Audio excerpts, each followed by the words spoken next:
Right on time, agents. Or maybe a tad bit late.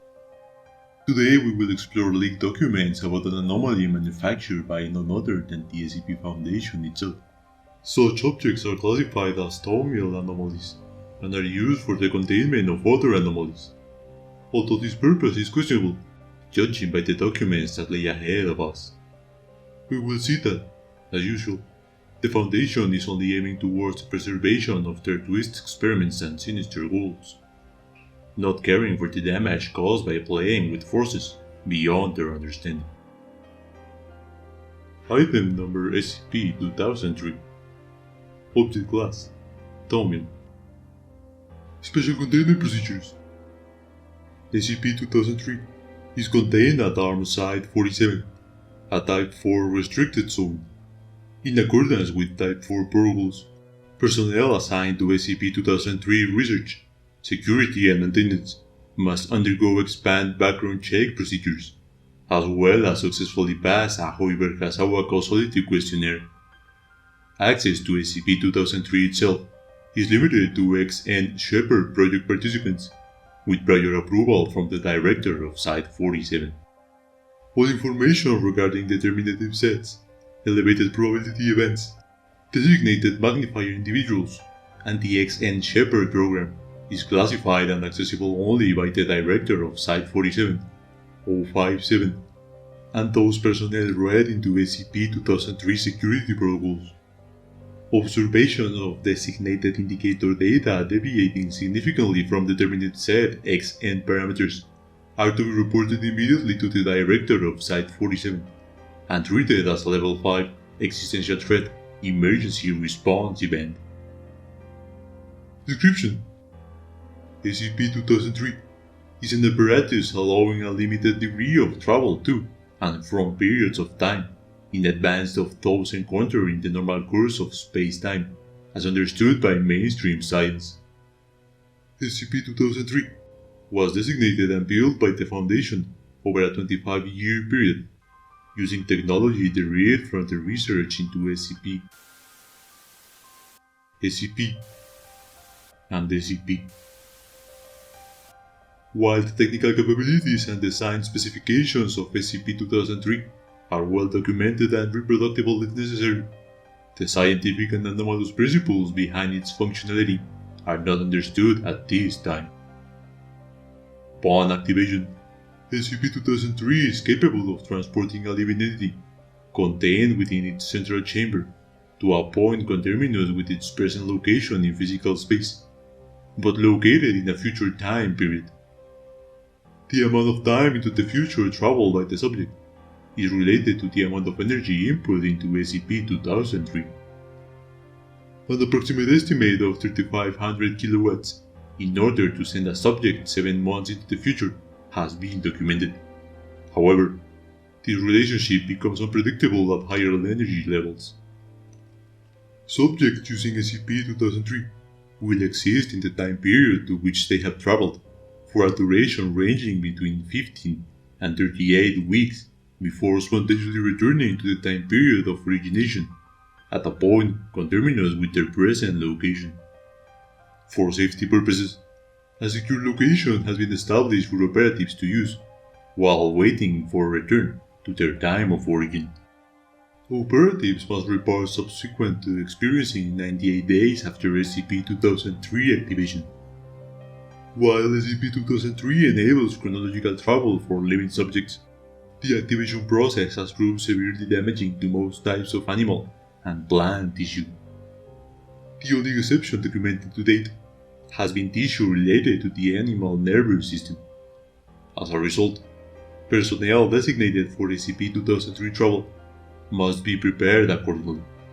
See additional documentation for details. Testing has shown that under current conditions, SCP-2003 remains functional and under Foundation control through December of 2348. Addendum 2003-A. General results of SCP-2003 research. Initial deployment of SCP-2003 began in 1995, using modified personnel to observe future conditions and events. The purpose of these deployments was to confirm the nature of traveling using SCP-2003, and if possible, collect data allowing the Foundation to better mitigate future anomalous phenomena. The result of these initial exploratory missions demonstrated several crucial principles for understanding observation of future events. Data collected using SCP-2003 is imprecise. Early exploratory missions yielded copious amounts of data regarding what appeared to be future events. However, subsequent observation has established that these observations are not entirely predictive. For instance, while collected data allowed Foundation assets to prevent a major security breach of SCP at Site 19 in 1997, a catastrophic earthquake originating off the coast of the western United States, observed directly by several field agents using SCP-2003, failed to occur as predicted in 1999. As more data has been collected, meta-analysis has properly contextualized observations and has assigned a probability of occurrence for major events in the future. Certain individuals appear to affect causality disproportionately, as Foundation cataloging of possible future events increased following the completion of more exploratory missions. Certain events were deemed to be undesirable for the Foundation's mission. Early attempts to influence these events met with mixed success. While manipulation and/or elimination of some individuals achieved mission goals, other Foundation attempts to influence events failed to alter outcomes at all, even when several actors deemed to be essential were liquidated. Meta-analysis has determined that in some cases, the actions, or indeed very existence, of individuals with no discernible relation to major events, sometimes in regions thousands of kilometers away, have profound and immediate impacts on these events. Since this discovery, research staff has maintained a database of these individuals. Few cohesive futures are tolerable to the continued beneficial existence of humanity. While observed conditions exhibit a tendency towards variation upon each exploratory mission, a number of loosely consistent timelines have been observed, cataloged in Foundation databases as determinative sets. Most determinative sets consist of a collective future that either renders Earth unsuitable for human civilization, and in some cases, life in total, or results in conditions directly inimical to the well-being of most of humanity. The reasons for the relative paucity of long-term survival scenarios, if any exist, are unknown at this time, as is any connection to the steadily increasing observation of anomalous phenomena documented across the Foundation. Addendum 2003-B. Preparation of personnel for use. Due to the nature of SCP-2003's effects on human anatomy, special preparations must be made in order to properly outfit personnel for chronological travel in a condition suitable for both survival and ability to carry out mission objectives. Because of the sensitive nature of tasks necessary during SCP-2003 missions, the class have been deemed unsuitable subjects. Preference of SCP-2003 subject recruitment is to be given to personnel nearing or past official retirement age. In cases where personnel have been diagnosed with terminal illnesses that do not impair neurological or cerebrospinal function, preference may also be granted. Personnel volunteering for SCP-2003 travel are to be moved to the tier pay scale for the duration of their assignment, and survivors are entitled to an elevated benefit package, distributed through normal clandestine channels. Prior to outfitting, selected personnel are to undergo extended sensory deprivation training, concurrent with training in simulated environments, analogous to those experienced by occupants of the XX-890-B Life Function and Observation System.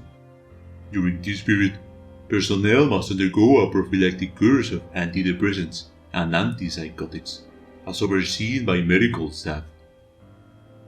Upon completion of training regimens, personnel are to have all brain tissue, nerves, and associated nervous system structures surgically removed and transplanted into the XX-890-B LFO system. All usable organs are to be harvested afterwards for medical protocols. Current guidelines authorize the XX890-B LFO system and occupant for 4 uses of SCP-2003. When not engaged on missions, personnel are to be kept in an induced coma state, concurrent with research establishing 18 months as the median time period before communications and feedback from XX890-B LFO occupants become agitated and incomprehensible. The nature of the XX890-B LFO systems is to remain classified and accessible only to senior personnel. Addendum 2003-C Overview of XN Shepherd Program. Memorandum to Arms Site 47 Director from 057 Determinative Set XN. Up to this point, all attempts at future intervention using SCP-2003 have been limited in scope and scattershot in nature. I have seen the wisdom in this approach. It is informed by painstaking contingency planning and risk-benefit evaluation. The last 18 months of reports, however, have promised if we are bold enough to seize the initiative. We may have found a way out. Here. The price, though, there's always a price, as you well know. Consider this not an official change in policy. As of today, all efforts at intervention are now aimed at bringing about the preserving XN. Designated magnifier individuals associated with XN are to be protected from undue interference at the expense of all other priorities. In particular, Nuru Dayan must be allowed to die in the manner most observations have predicted for her. If anything at all changes in that regard, make it happen. I trust that you're familiar enough with the rest of the determinative sets to understand why we're going this way. One more thing. All communications, and I mean all, with anyone outside of Site 47 are to be cleared and routed through my office. End log. Unbelievable. Just when I thought that the Foundation and their lack of morality could not sink any further, they managed to surprise me with these new and repugnant reveals. The anomaly is not only a dangerous experiment, with the potential to forever alter time and space as we know it, but they are mutilating and functionally torturing their own operatives. It is true that some of the members of the Coalition undertake questionable rituals in order to maintain the integrity of that which we seek to protect. But the selfishness and recklessness displayed by the Foundation is in a completely different level. During the next transmission, we will unveil these supposed options for the future of humanity discovered by the SCP Foundation and their twist anomaly. Until then, I am Virotris Anonymous. We are the GOC, and you have been informed.